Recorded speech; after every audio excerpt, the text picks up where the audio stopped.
Bago tayo bumuo ng makina, kikaugalian natin na maglagay ng langis sa mga bearing. Kapag wala kang compressor, ganito ang mainam na gawin, tanggal nga ang kabaglugo mo pa kaya. Galing mo pala dyan ah. Hindi ko alam ah.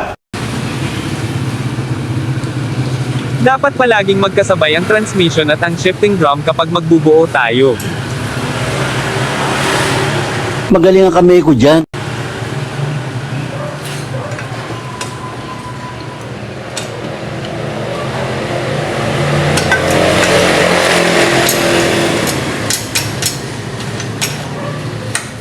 Dapat check din natin kung pumapasok ba ang lahat ng cambio kasi baka maging pa-atras ang takbo. Joke lang po.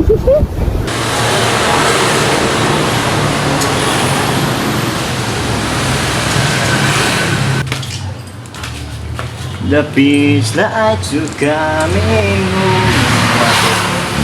Las man bunga nga mo ha? At pag naikabit na natin ang transmission, isusunod naman natin ang kikirasi. Sa pagkakabit nito, pipihitin lang natin ng kaunti. Kapag naipasok na natin ang gear, ilalagay lang natin ang spring sa tama niyang lagayan. Higpitin lang natin ang tamang higpit, iwasan natin gamitan ito ng impact wrench, baka maputol o kaya naman ay malustred. Dapat nasa mukha ang puwersang, hiniwiin mo lang ng kaunti. After graduation, Ang galing mo, Andoy! Ang galing! At dapat bibilas-bilasan lang natin para madali tayong matapos. ano ka nasisira, ulo?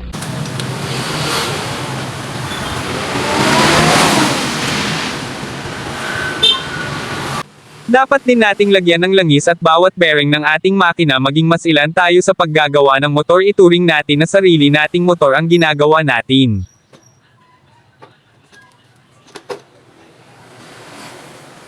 Palagi nating tatandaan na kung ano ang ating itinanam sa ating kapwa, yun din ang ating aanihin. Hindi permanente ang ating buhay, kaya't habang nabubuhay tayo, mas maganda na magagandang bagay ang maaalala sa atin.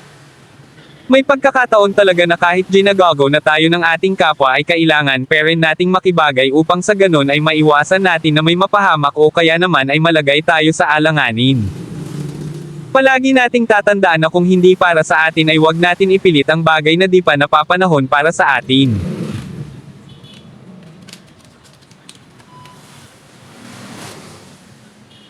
Sa paglalagay naman ng gasket maker, dapat masiguro natin na tuyo na at walang langis ang ating makina para kumapit ang ating ilalagay na pandikit.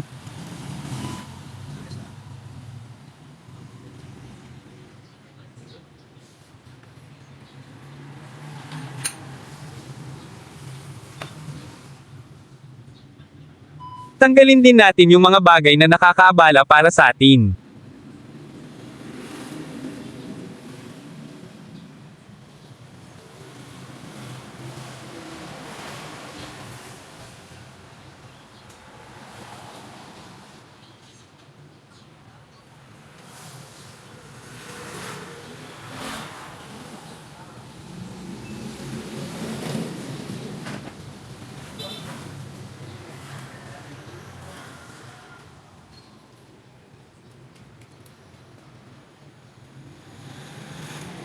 Iiwasan din natin lumabis ang paglalagay ng gasket maker, baka magbara sa daanan ng langis.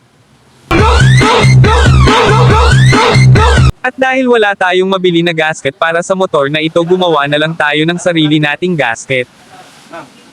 Samahan na lang natin ng matinding dasal at iba yung pag-iingat. Iinitan lang natin ng mga 3 minuto para bumukaang ng kaunti ang paglalagyan natin ng ating sigunyal, bawal kasi itong paluan, baka ma-disalign.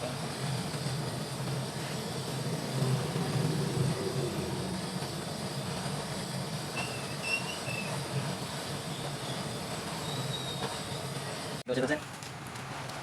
Ikasambitan nun, sir. Ikasambitan nun. Ikasambitan nun, B. Pagmulat ng aking mata. Ingatan din natin ang paglalagay ng oil seal para wala tayong maging back job.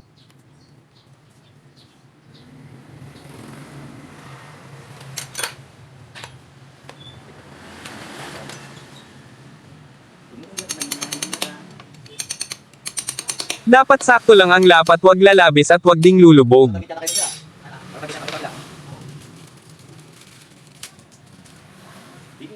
At kapag maghihigpit tayo ng tornilyo, dapat pa-cross ang paghihigpit natin para pantay ang lapat ng makina natin. Dapat din na isang kamay mo lang ang may puwersa para maiwasan natin na maputulan tayo ng tornilyo. Kapag hindi mo na mapuwersa sa isang kamay, ibig sabihin sakto na ang higpit ng tornilyo.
May 5 pin ito na maliliit kaya dapat nating ingatan, baka mawala sa ibang motor. Hindi pare-parihas ang sukat nito pero sa motor na ito magkakaparihas lang ang sukat. Kapag naikabit na natin ang pin, isusunod naman natin ang tinatawag na star.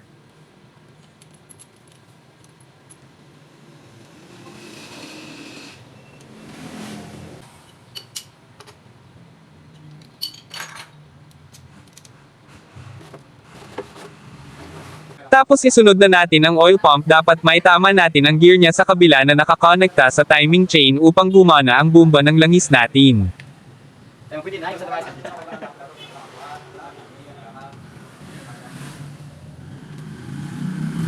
Ikaw ba nang maganda sa matanda, Mambing? Marali? Ikaw nang maganda sa matanda. Matuto tayong pahalagahan ng mga bagay na meron tayo.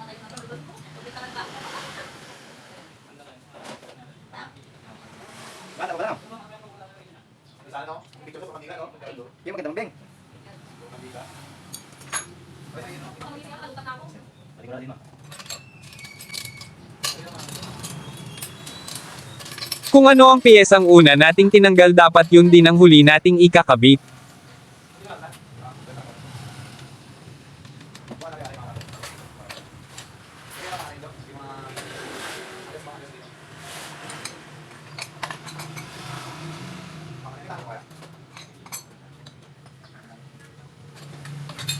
Ngayon, sir? Tayo?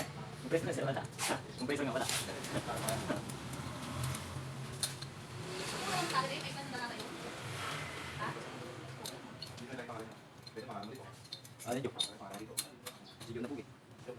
At kapag maglalagay tayo ng clutch lining, dapat muna natin itong ibabad o lagyan ng langis para hindi ito madaling mapudpod.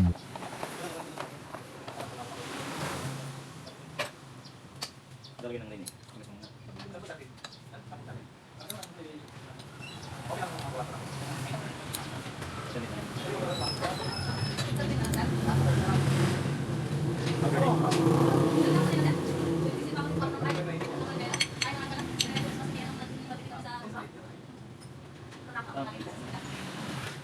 Sir? Sige sir, akong bala ka naman, sir. Sige sir.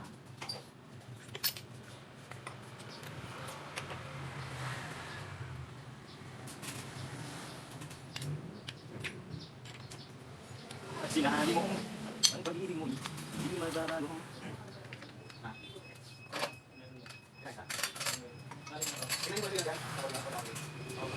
May spacer ito sa loob, huwag nating kakalimutan.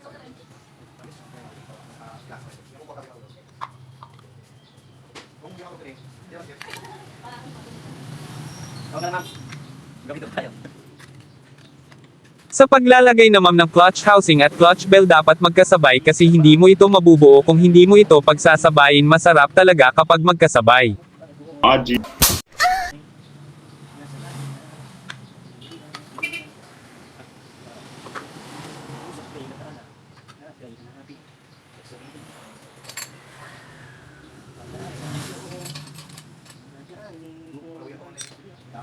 Parang inawisan, no?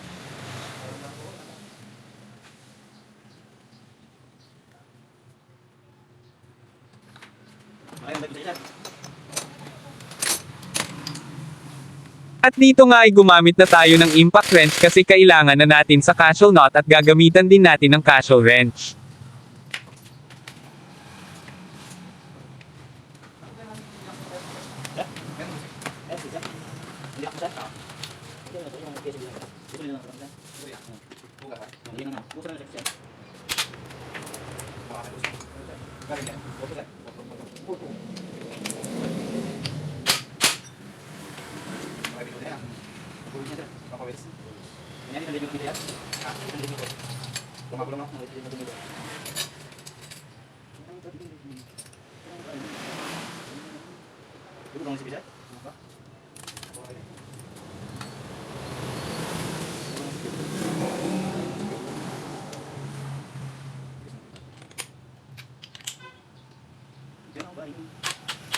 Ayan, tuloy lumabas na din ang ating pangmalakasang tools.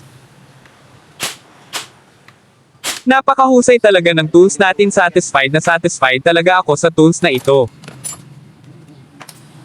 Maraming salamat din pala sa asawa ko na nag-sponsor sa atin ng tools natin. I love you po, mahal ko.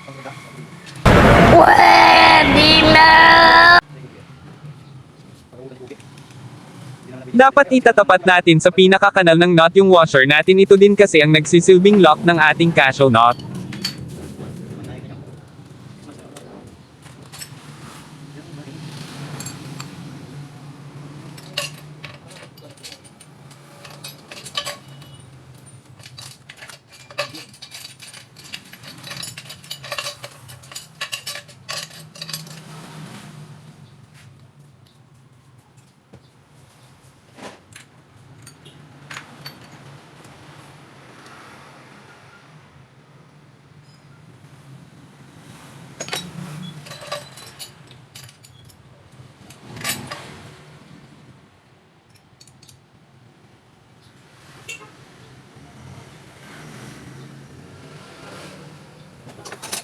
At dito nga ay ginamitan na natin ng Y-wrench para mapigilan natin ang clutch bell.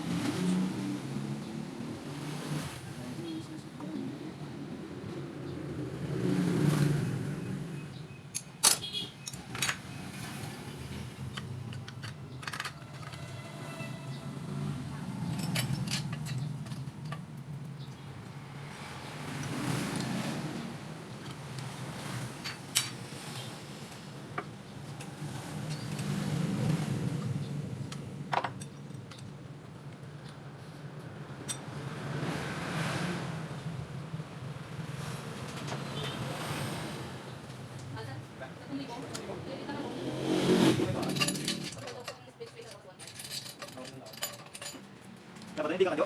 Hindi ka kadyo. Hindi masok ako. Hindi ka kada? Kasi yung pinaka sa una niya, kasi lang natin, nakakabila na ako din. Masipan. Sige, mamina. Pero malapit ka lang. Ginamitan ko na din ito ng impact wrench kasi tansya ko din naman kung gaano lang dapat ang higpit ng knot nito, pero kung baguhan ka pa lang ay wag mo itong gagawin kasi nababasag din naman ang pinaglalagyan ng ating bolt.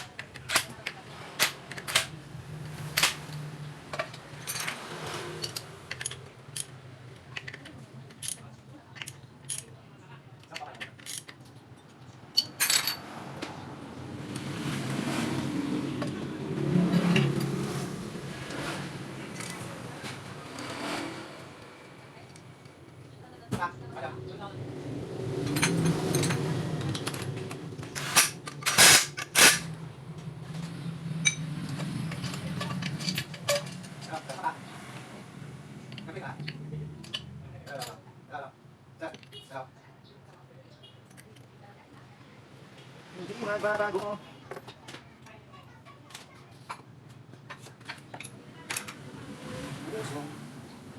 Lahat may isa ba?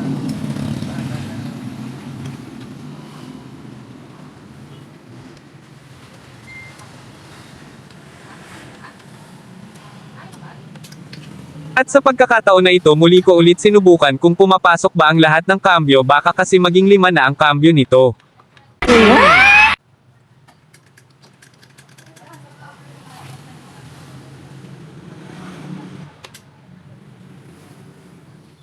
Dapat tayong maging mausisa sa ating ginagawa para wala ding masabi sa atin ang mga taong nagtitiwala sa atin.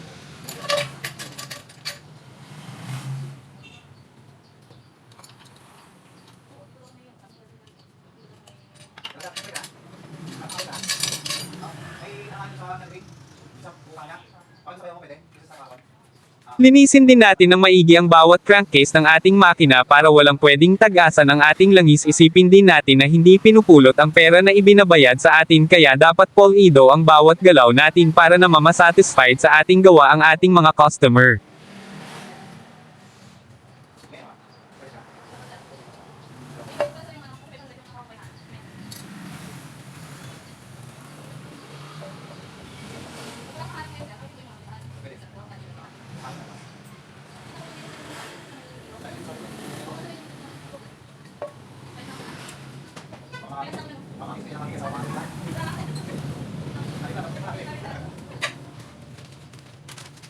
Sir, pwede pa tayo sir? Ha? Pwede pa tayo? Pwede pa.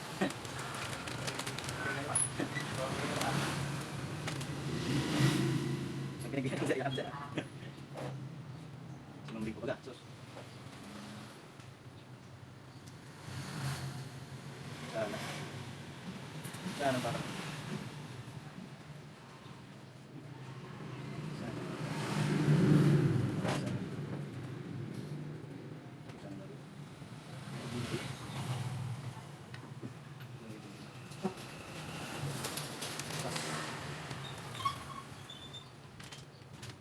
Yay.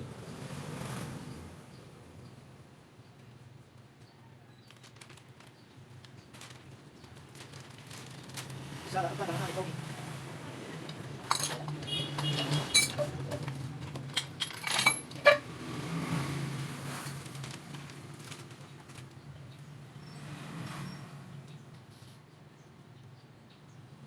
Pasensya na kayo, di ko na din pala nabediohan ang ibang parte ng ating paggagawa. Sinungbing. Sinungbing ng kalam.